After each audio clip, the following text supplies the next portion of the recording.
If someone is behaving wrong, it's only wrong through your perception. They can't behave differently. It's the way it's happening naturally.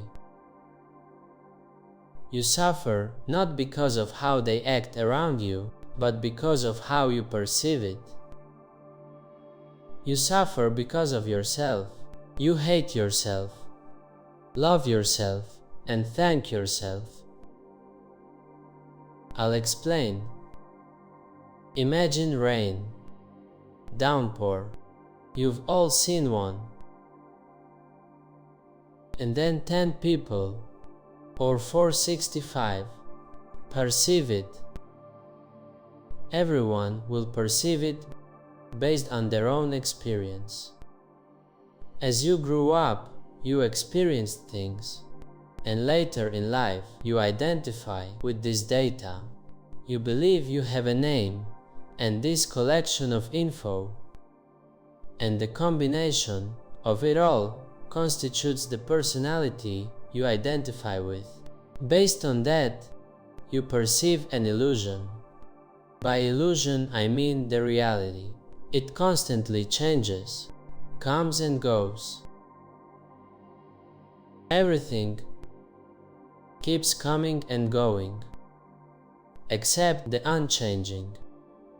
And so you perceive the downpour. Well, not really. It's something. We just call it that. Some call it rain, Yosh, or something else. But you need to see, it isn't really that. The name is an indicator of what's happening, which is unknown. To achieve freedom and peace, admit it's not rain. It's something unknown, a miracle. Not even a miracle, it's just unknown, no need to define it. You have to admit it. Know it within yourself. You can still use the word rain or any other, but inside you should know it isn't actually that. Everyone perceives it based on their own data. One's identity shapes their state of mind. For example, one person says, "What terrible weather, and I've got a meeting." They're annoyed they're gonna be late because of the weather, and this perception of theirs creates irritation inside.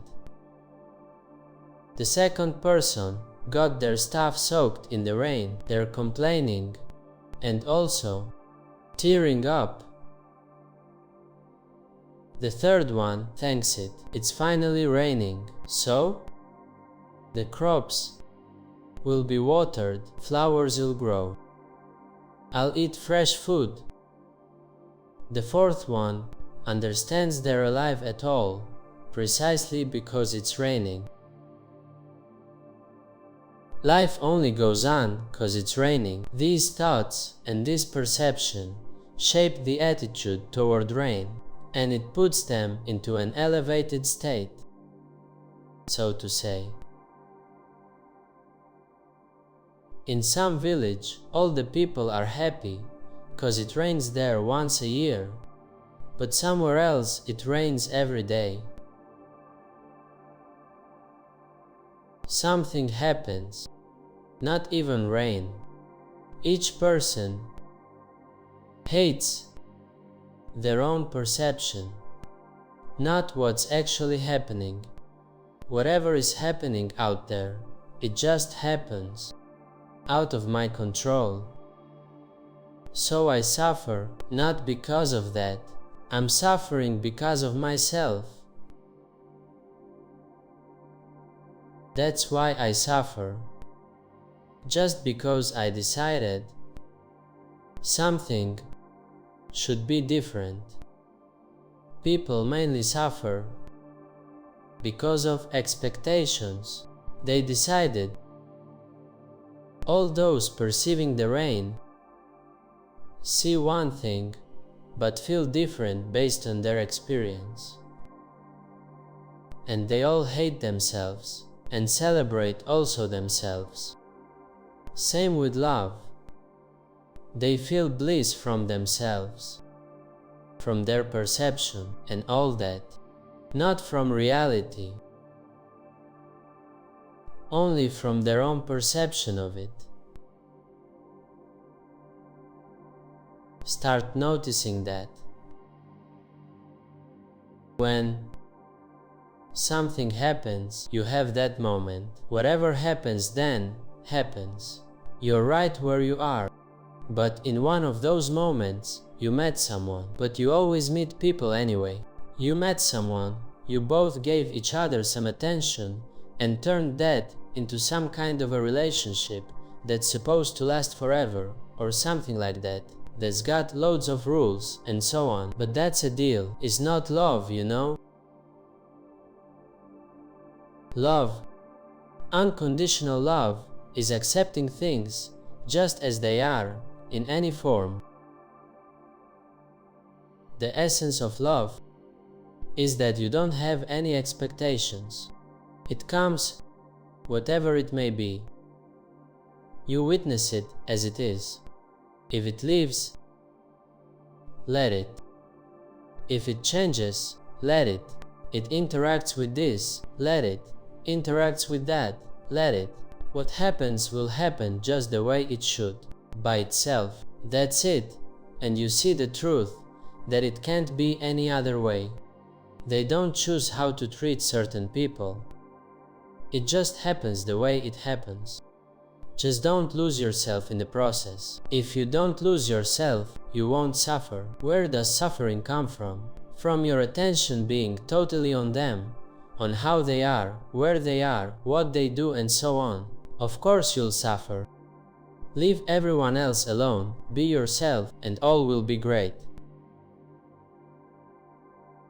But if all you do is think about who's how and where, of course you'll lose yourself.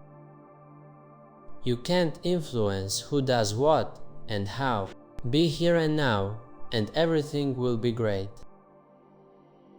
You are left with 3 kids? Then it was meant to be. If you see that the next thought is unknown to you, don't worry. Some force right now cares for 8 billion people on the planet. They're all moving somehow.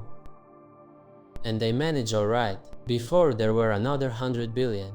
I mean, entire cities grow, plants.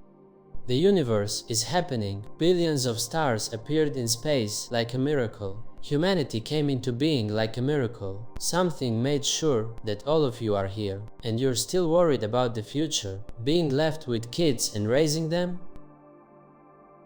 They'll grow up fine, don't worry. You'll see how it goes. Everyone will inevitably learn what they are meant to.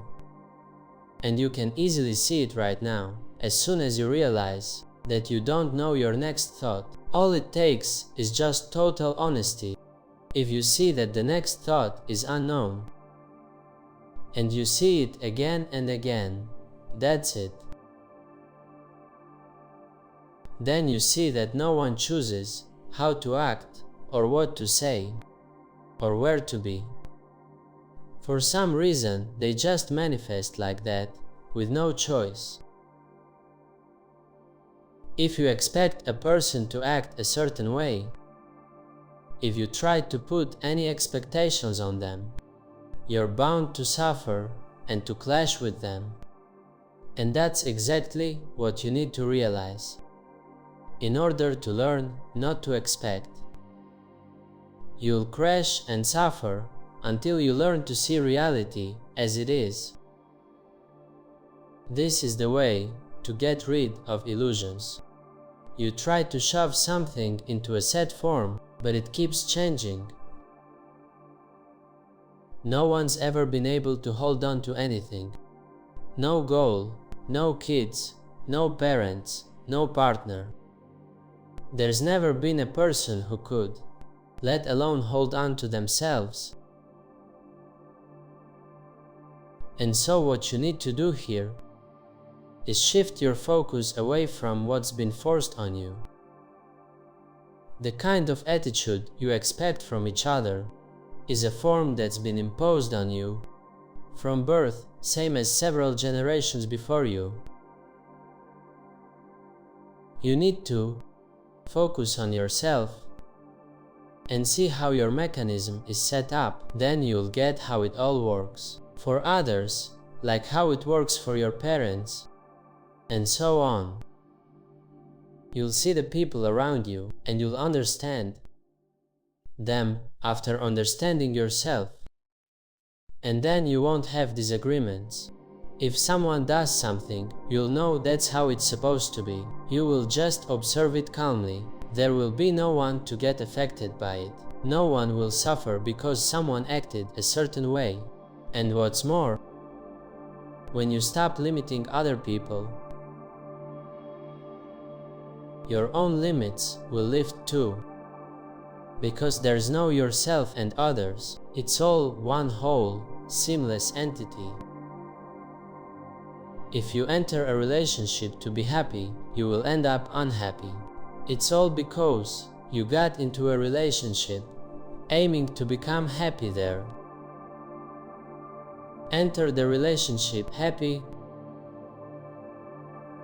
from the start. How do you enter a relationship happy? Your happiness has to be free of all conditions. Your happiness shouldn't depend on your relationships or other people's behavior, no matter how they act or what's happening in your life, where you live, and so on. And for that to happen, you have to realize that actually you already experience the most precious thing in the universe. Every day, you must fully realize this. Because if you don't understand this, nothing will make you happy. If the most precious thing can't make you happy, then nothing else will. So, think about it. $1 billion or waking up tomorrow. A relationship or waking up.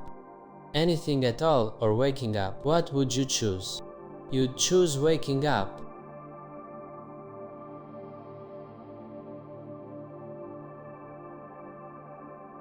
Because you exist, and that's why everything happens.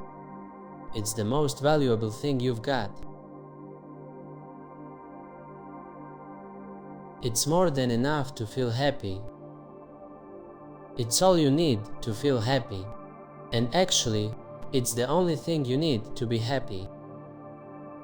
If that fact alone can't make you happy, then no relationship will make you happy, and no amount of money will ever be enough if you can't find happiness in the fact that you exist, that you're alive. That fact is why everything exists. Your relationships with people. Living in this city, shouting or rejoicing,